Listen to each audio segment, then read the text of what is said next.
Bagi maaf ayah dengan salah-salah dan juga lagi doa restu dan juga permohonan maaf kepada ayah anda tercinta. Untuk ayah andanya abang itu baru lagi maaf ayah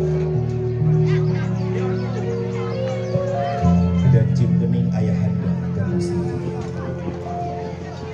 Selanjutnya peluk ayah dan peluk mak abang itu mak dengar rangkul ayah rangkul mak abang mak dengar rangkul tu enggak. Okey, rangkul ayah dan rangkul mama. Tahan dulu, kita berikan momen.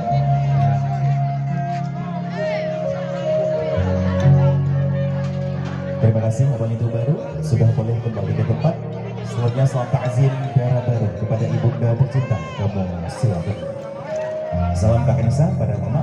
Itulah sosok ibunda yang selalu sayang kepada Dara Baru, yang selalu cinta kepada Dara Baru. Bukti di bawahnya masih setia didampingi Dara Baru di atlet pelaminan. Ada segala kesalahan kakak Nisa mak, minta maaf selalu dosa kakak dan Sabi mendoakan kakak menjadi keluarga yang sama. Peluk mama, peluk mama.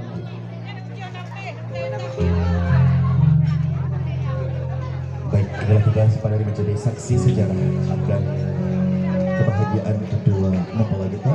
Jika diundang